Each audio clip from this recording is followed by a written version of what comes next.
بسم اللہ الرحمن الرحیم نحمد اللہ تعالی ونصلی علی رسولہ الکریم۔ آج کی تراویح میں الحمدللہ سورۃ الرعد پوری ہوئی اور سورہ ابراہیم مکمل ہوئی، سورہ حجر مکمل پڑھی گئی اور سورۃ النحل آدھے سے زیادہ پڑھی گئی۔ تقریباً 4 صورتیں آج کی تراویح کے اندر پڑھی گئی، 2 صورتیں آدھی آدھی، 2 صورتیں مکمل پڑھی گئی۔ سورۃ الرعد جس کا کچھ حصہ گزشتہ کل کی تراویح میں تھا اور آج کی تراویح میں کچھ حصہ تھا۔ سورۃ الرعد میں اللہ رب العزت نے، رعد کا مطلب ہوتا ہے بجلی، کڑک، آسمانوں کے اندر جو بجلی چمکتی ہے، جو کڑک ہوتی ہے، وہ اللہ رب العزت کے غیظ و غضب کی نشانی ہوتی ہے۔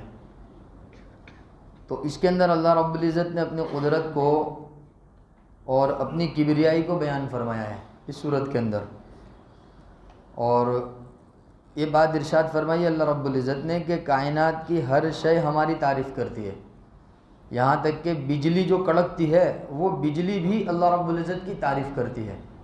آیت نازل فرمایا اللہ پاک نے وَيُسَبِّحُ الرَّعْدُ بِحَمْدِهِ، کہ رعد جو بجلی ہے وہ بھی اللہ کی تعریف بیان کرتے ہیں، وَالْمَلَائِكَةُ، اور فرشتے بھی اللہ کی تعریف بیان کرتے ہیں، مِنْ خِیفَتِهِ، اللہ رب العزت کے خوف سے، وَيُرْسِلُ الصَّوَاعِقَ فَيُصِيبُ بِهَا مَن يَشَاءُ، اور اللہ جہاں چاہتا ہے بجلی چمکاتا ہے، وہ کہیں بجلی گر کر کسی چیز کو، کسی شے کو ہلاک بھی کر دیتی ہے۔ تو یہ اللہ رب العزت کی قدرت کی نشانیاں ہیں جو اللہ رب العزت نے سورہ رعد کے اندر بیان فرمائے، اور کچھ نشانیوں کا تذکرہ فرمانے کے بعد اللہ رب العزت نے ایک بات ارشاد فرمائی کہ جو حقیقت میں اللہ رب العزت کی ذات پر ایمان رکھنے والے ہیں وہ عقل مند ہیں۔ جو اللہ کی ذات پر ایمان رکھنے والے ہیں وہ کون ہے؟ عقل مند ہے۔ اور جو اللہ کی ذات کے منکر ہیں وہ چاہے ظاہری شکل و صورت کے اعتبار سے کتنے ہی زیادہ پڑھے لکھے ہو، اگر وہ اللہ کو نہیں مانتے ہیں تو پوری دنیا میں ان سے بڑا بے وقوف کوئی بھی نہیں ہے، پھر چاہے وہ سائنسدان ہو، چاہے وہ کتنی بھی اونچی ڈگری کے مالک ہو۔ انما یتذکر اولو الالباب، کہ جو عقل مند لوگ ہیں وہ تو حقیقت میں اللہ رب العزت کو یاد کرنے والے لوگ ہیں۔ آج کے زمانے میں اگر کوئی اللہ کے دین کی محنت میں لگ جاتا ہے اور اللہ کے دین کی محنت کو اپنا اوڑھنا بچھونا بنا لیتا ہے تو لوگ کہتے ہیں کہ ان کو تو اللہ اللہ کرنے کے سوا کچھ کام نہیں ہے۔ اچھا ہے نا، لوگ یہاں کہتے ہیں قیامت کے دن بھی گواہی دے دے کہ اللہ تعالیٰ یہ تو دنیا کے اندر خالی اللہ اللہ ہی کرتے تھے، اس کے علاوہ ان کا کچھ کام نہیں تھا۔ اگر قیامت کے دن لوگ یہ گواہی دے دے تو ہمارا تو کام ہی بن جائے گا نا۔ تو اللہ پاک وہی فرماتا ہے انما یتذکر اولو الالباب، کہ عقل مند لوگ جو ہے وہ حقیقت میں نصیحت حاصل کرتے ہیں، اور جو لوگ نصیحت حاصل نہیں کرتے ہیں، اللہ کو نہیں مانتے ہیں، دین کو نہیں مانتے، شریعت کو فالو نہیں کرتے ہیں، لبرل قسم کے لوگ ہیں، تو پھر وہ آپ یقین جانیے وہ بہت بڑے بے وقوف ہیں۔ اللہ نے ان کو عقل سلیم اس لیے دی تھی تاکہ وہ اللہ کی ذات کو پہچانے۔ سورہ رعد میں اللہ رب العزت نے اپنی نشانیوں کو بیان فرمایا تاکہ انسان اللہ کی ذات کو پہچاننے والا اور ماننے والا بن جائے۔ اور پھر اللہ رب العزت نے ارشاد فرمایا کہ جو اللہ کو مانتے ہیں، الذین یوفون بعہد اللہ، وہ اللہ کے عہد کو بھی پورا کرتے ہیں۔ اور اللہ کے ساتھ کیا عہد ہوا تھا؟ کہ اللہ کے سوا کوئی عبادت کے لائق نہیں ہے، لہذا اللہ ہی کی عبادت کریں گے، یہ عہد اللہ رب العزت کے ساتھ ہوا تھا۔ تو الذین یوفون بعہد اللہ، اور ولا ینقضون المیثاق، جو وعدہ خلافی کرنے والے نہیں ہیں۔ دیکھو کتنی اہم چیز ہے وعدہ پورا کرنا۔ اللہ رب العزت نے مستقل آیت نازل فرمائی، پہلے تو ارشاد فرمایا کہ عقل مند لوگ نصیحت حاصل کرتے ہیں، اور پھر فرمایا جو عقل مند ہے، نصیحت حاصل کرنے والے، جو ہمارے اپنے ہیں، ماننے والے ہیں، وہ اللہ کے عہد کو پورا کرتے ہیں اور بندوں کے عہد کو بھی پورا کرتے ہیں۔ ایک ہوتا ہے اللہ کا عہد اور ایک ہوتا ہے بندوں کا عہد۔ اللہ کا عہد تو کیا ہے کہ اللہ کے سوا کوئی عبادت کے لائق نہیں ہے، اسی کی عبادت کرنی ہے، اور حضرت محمد صلی اللہ علیہ وسلم کو آخری نبی ماننا ہے، یہ عہد ہوا اللہ رب العزت کا۔ اور ایک بندوں کے ساتھ عہد ہوتا ہے جس کو معاملہ کہتے ہیں، لین دین ہوتا ہے۔ آج کل ہمارے زمانے میں لین دین میں بہت کمی کوتاہی پائی جاتی ہے۔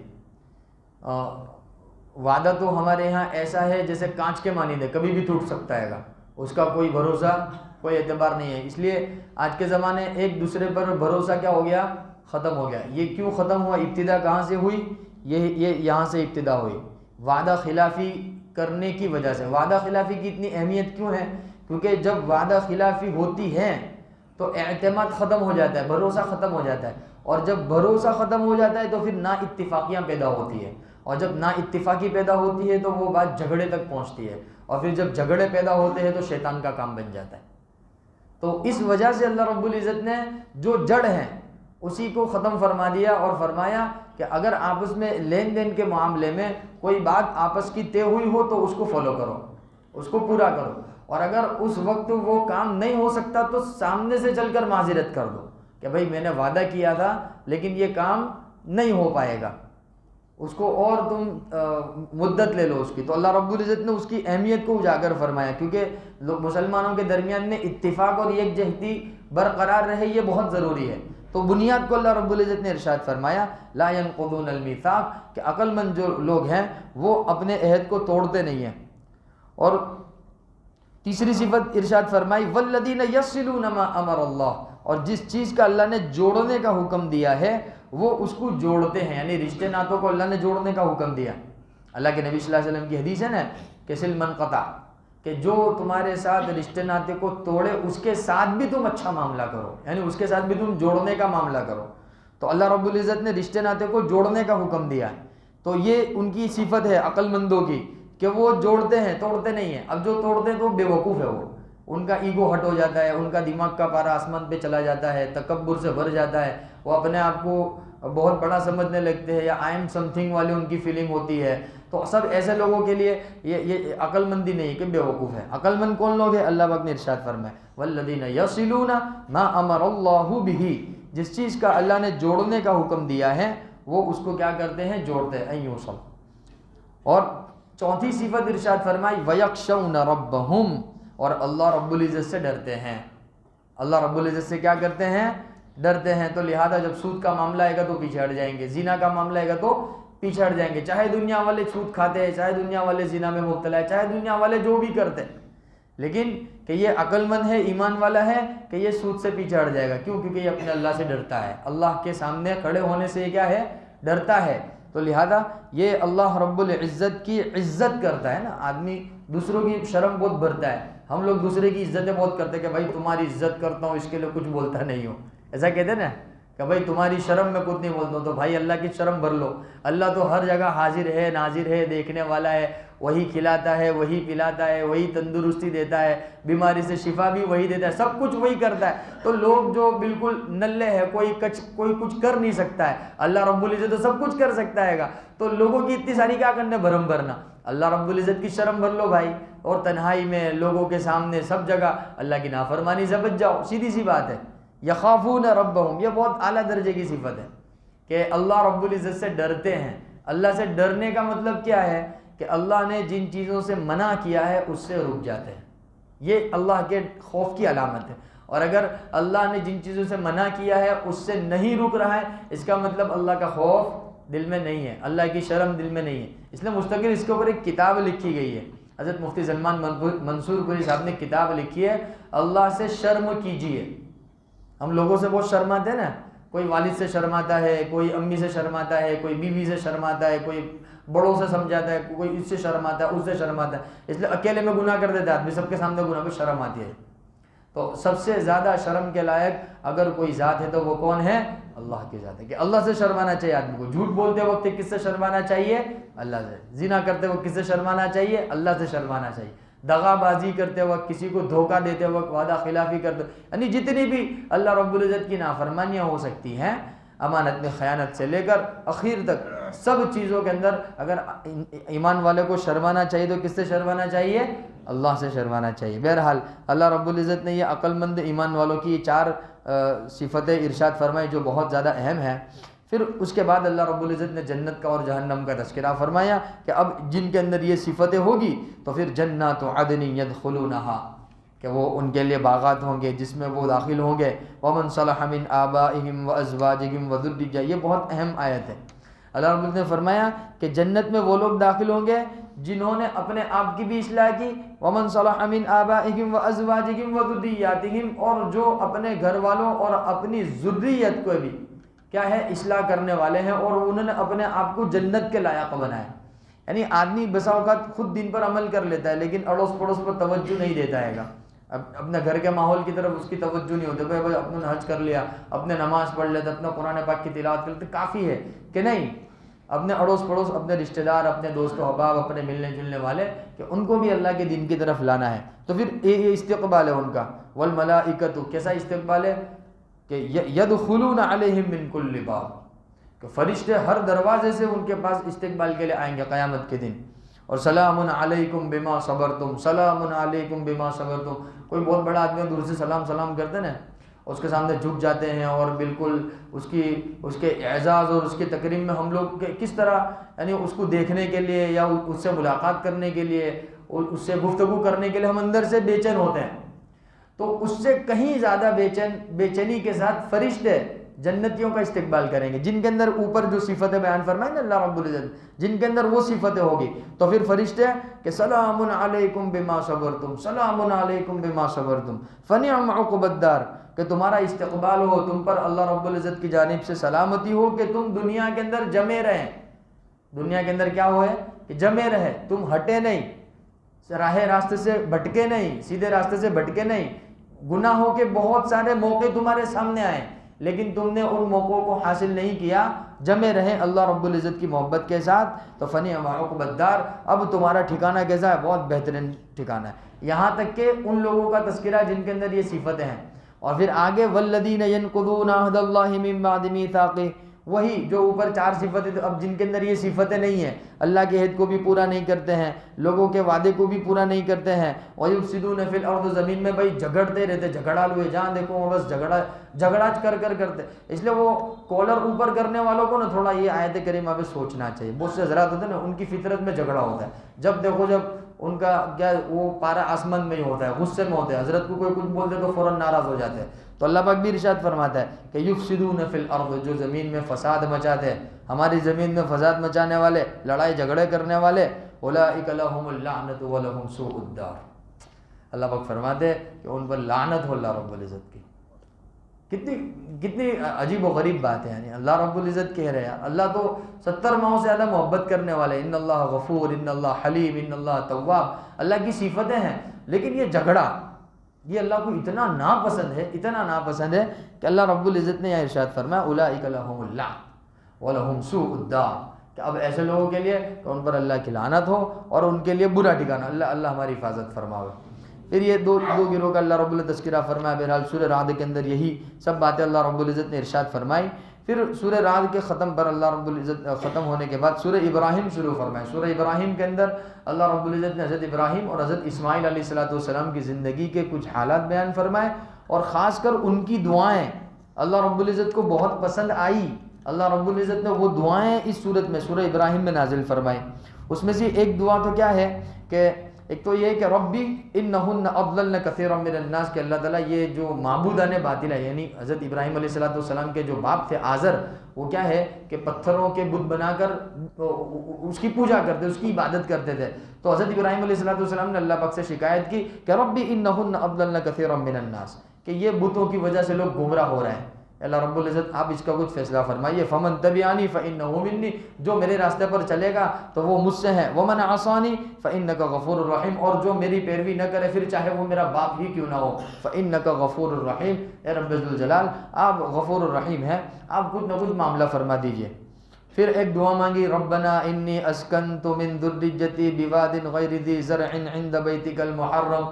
حضرت اسماعیل علیہ السلام تھوڑے سے بڑے ہوئے تو اللہ رب العزت کی جانب سے خواب دکھلایا گیا کہ بیٹے کو اللہ کے راستے میں کیا کرو، قربان کرو، ذبح کرو.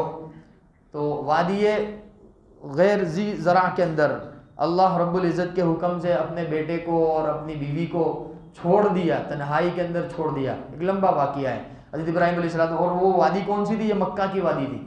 کون سی وادی تھی؟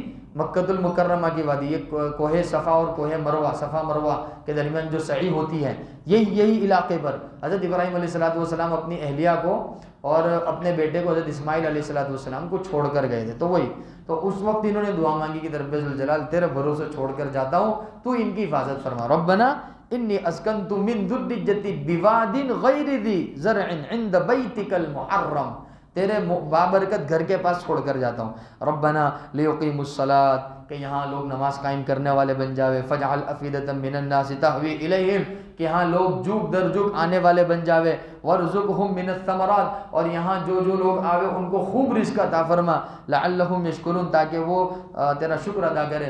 حضرت ابراہیم علیہ السلام کی دعا قبول ہوئی کہ نہیں ہوئی؟ اب دیکھو وہاں جانے کے لیے دل ترستا ہے نا لوگوں کا کہ بھائی میری نظر کعبۃ اللہ پہ پڑ جاوے. یہ وہی تو علاقہ ہے جہاں بالکل غیر آبادی تھی، کوئی دور دور تک نہ بندہ نہ بندے کی ذات، کوئی بھی انسان کا نام و نشان نہیں تھا. ایسے بالکل وادی کے اندر حضرت ابراہیم علیہ السلام نے دعا مانگی، اللہ نے وہ دعا قبول فرمائی. اور پھر اب دیکھو اللہ رب العزت نے پوری دنیا کا رزق چلایا، وہیں سے رزق چل رہا ہے. ربنا انک تعلم ما نخفی، پھر ایک دعا اور مانگی، اللہ تو جانتا ہے ما نخفی وما نعلن، ہم کیا ظاہر کرتے اور ہم کیا چھپاتے ہیں. وما یخفی علی اللہ من شیء فی الارض ولا فی السماء، اور زمین اور آسمان میں کوئی بھی چیز اللہ رب العزت کے اوپر پوشیدہ. اس لیے دیکھو یہ حضرت ابراہیم علیہ السلام دعا کر رہے ہیں، وہ دعا کے درمیان میں اللہ کی تعریف بیان کر رہے ہیں. اس لیے دعا کے درمیان میں اللہ کی تعریف بھی بیان کرنی چاہیے، یہ قرآن پاک کا اسلوب ہے. ہم تو ایک دھارا مانگی مانگ کرتے بھائی بیچ میں ذرا اللہ کی تعریف بھی کر لو، رک جاؤ، کہہ دو اللہ تو ایسا ہے، اللہ تو ایسا ہے، تیری طاقت ایسی ہے، تو ایسا بڑا ہے، تو ایسا قادر مطلق. حضرت ابراہیم علیہ السلام نے اوپر دعا مانگی، اب پھر اللہ رب العزت سے کہہ رہے کہ ربنا انک تعلم ما نخفی وما، اے اللہ تو ایسا ہے کہ تو سب جانتا ہے، تیرے سے کوئی بھی چیز پوشیدہ نہیں ہے. وما یخفی علی اللہ من شیء فی الارض ولا فی السماء، اور اللہ تو ایسا ہے کہ زمین اور آسمان میں کوئی بھی چیز تجھ سے پوشیدہ نہیں ہے. پھر تعریف کر رہے الحمدللہ، تمام کی تمام تعریف ہے اس اللہ کے لیے، الذی وہب لی علی الکبر اسماعیل و اسحاق، کے جس نے مجھے بڑھاپے میں اسماعیل اور اسحاق دو بیٹے عطا فرمائے. ابراہیم علیہ السلام اللہ کی تعریف کر رہے. دیکھو یہ انداز ہے دعا مانگنے کا انداز ہے، تو لہذا اپنی دعا کے اندر بھی جو اللہ کی نعمتیں ان کا تذکرہ ہونا چاہیے کہ اللہ تیرا بڑا احسان ہے کہ تو نے مجھے گھر بھی دلا دیا، تو نے میری شادی بھی کرا دی، تو نے مجھے بچے بھی دے دیے، تو نے مجھے یہ بھی دے دیا وہ بھی دے دیا. یہ تذکرہ کرنا چاہیے. تو یہ حضرت ابراہیم علیہ السلام تذکرہ کر رہے ہیں، تمام کی تمام تعریفیں اس اللہ کے لیے ہیں جس نے مجھے بڑھاپے میں اسماعیل عطا فرمایا، اسحاق عطا فرمایا. ان ربی لسمیع الدعاء، میرا رب تو کیسی دعا قبول کرنے والا ہے، تو کیسی دعا سننے والا ہے. رب اجعلنی مقیم، اب دعا مانگ رہے ہیں اے رب ذوالجلال جو میری ذریت، جو میری اولاد ہے یہ سب نماز کی پابند بن جاوے، کہ میں بھی نماز کا پابند بن جاؤں. حضرت ابراہیم کہہ رہے رب اجعلنی مقیم الصلاۃ، اے اللہ تو مجھے نماز کا قائم کرنے والا بنا دے. نبی ہو کر دعا مانگ رہے، نبی سے کبھی نماز چھوٹ سکتی ہے، لیکن وہ کہہ رہے مقیم الصلاۃ ومن ذریتی، اور میری اولاد کو بھی اس کا پابند بنا دے. ربنا وتقبل دعا، اے ہمارے پروردگار تو سب دعائیں قبول کر لیتا ہے. پھر دعا مانگ رہے ربنا اغفر لی، اے رب ذوالجلال تو میری مغفرت فرما، ولی والدی، میرے والدین کی مغفرت فرما. حضرت ابراہیم علیہ السلام اپنے والدین کے لیے بھی دعا کر رہے ہیں. وللمؤمنین، اور تمام امت کے لیے دعا مانگ لی، تمام مومنین کے لیے دعا مانگ لی. اور وہ بھی کون سے دن؟ یوم یقوم الحساب، یعنی قیامت کے دن. حضرت ابراہیم علیہ السلام کی دعا کے حقدار بننے کے لیے وہ جو صفتیں پہلے بیان کی گئی سورہ رعد کے اندر، وہ صفتیں اپنے اندر شامل کر لیں گے انشاءاللہ تعالیٰ، تو اس دعا کے ہم بھی حقدار بن جائیں گے کہ حضرت ابراہیم علیہ السلام کی مغفرت ہو گئی. ان کی اولاد یعنی حضرت اسماعیل اور حضرت اسحاق، اللہ نے ان کی بھی مغفرت فرما دی، ان میں بھی اللہ نے انبیاء پیدا فرما دیے. حضرت اسحاق کے بیٹے حضرت یعقوب وہ بھی نبی، حضرت یعقوب کے بیٹے حضرت یوسف علیہ السلام وہ بھی نبی، کہ اللہ نے ان کی دعائیں قبول فرمائی. اور جو ایمان والوں کی دعا فرمائے نا وللمؤمنین، اس میں ہم لوگ آئے. یوم یقوم الحساب، کہ جس دن حساب کا دن ہوگا، قائم ہوگا، کہ اس دن ایمان والوں کے ساتھ بھی اللہ تعالیٰ تو رحم کا اور مغفرت کا معاملہ فرما. بہرحال یہ حضرت ابراہیم علیہ السلام کی کچھ دعائیں اللہ نے سورہ ابراہیم میں نازل فرمائی، اللہ کو بڑی پسند آئی، اس لیے اللہ رب العزت نے قرآن پاک میں اس کو کیا فرمایا؟ نازل فرمایا. اس کے بعد سورہ حجر ہے، سورہ حجر میں بھی اللہ رب العزت نے اصحاب حجر ایک قوم کا تذکرہ فرمایا جنہوں نے اللہ کی نافرمانی کی. تو پھر اللہ رب العزت نے ان کے قلوب کو پتھر بنا دیا اور وہ کیا ہو گئے؟ راہ راستے سے ہٹ گئے، کیونکہ انہوں نے وقت کے نبی کی بات کو نہیں مانا اور وقت کے نبی کو ستایا. تو پھر اللہ رب العزت نے ان کے دلوں کو ہدایت سے پھیر دیا. پھر اس کے بعد سورۃ النحل اللہ رب العزت نے نازل فرمائی. سورۃ النحل، نحل عربی زبان میں شہد کی مکھی کو کہتے ہیں. انشاءاللہ آئندہ کل اس کی تفسیر ہوگی. اللہ تعالیٰ قبول اور منظور فرماوے. اللہم صلی وسلم علی سیدنا مولانا محمد وعلی آل سیدنا مولانا محمد وبارک وسلم۔ اے کریم آقا رحیم آقا، ہم سب کی خطاؤں سے درگزر فرما، ہمارے گناہوں کو معاف فرما، سیئات کو حسنات سے مبدل فرما۔ الہکم الہ واحد لا الہ الا هو الرحمن الرحیم۔ اے کریم آقا رحیم آقا، تو واحد ہے، تو احد ہے، تو صمد ہے۔ امت مسلمہ کے حال پہ رحم فرما دے، خاص طور پہ فلسطین کے مسلمانوں کے حال پہ رحم فرما دے، غازہ کے مسلمانوں کے حال پہ رحم فرما دے۔ اے رب ذوالجلال، بھوک کی شدت کی وجہ سے ان کے بلبلاتے ہونٹ، اے رب ذوالجلال تیرے طرف، آسمان کی طرف ہاتھ اٹھ رہے ہیں، رو رہے ہیں، آنکھوں سے آنسو ٹپک رہے ہیں۔ اے رب ذوالجلال تو عفو کا، عافیت کا، درگزر کا، مغفرت کا، رحم کا، کرم کا معاملہ فرما دے، پوری امت مسلمہ کے حال پہ رحم فرما دے۔ آج کی ہماری تراویح کے اندر جو پڑھا گیا، سنا گیا، غلطی ہوئی معاف فرما دے۔ اے رب ذوالجلال اس کو قبول فرما لے، اور اس کا ہمیں جتنا بھی ثواب ملا، اس کا ثواب سب سے پہلے حضرت محمد صلی اللہ علیہ وسلم کو، حضرت محمد صلی اللہ علیہ وسلم کی تمام آل اولاد کو، تمام صحابہ کرام کو، تمام تابعین، تبع تابعین، علماء حقانی، علماء ربانی، غرض پوری امت مسلمہ، خاص کر حضرت انبیاء علیہم الصلاۃ کو، اور خاص کر فلسطین کے مسلمانوں کو، شہدائے کرام کو اس کا ثواب پہنچا دے۔ یا رب صلی وسلم دائما ابدا علی حبیبک خیر الخلق کلہم، جزا اللہ عنا محمدا ما هو صلی اللہ علیہ وسلم برحمتک یا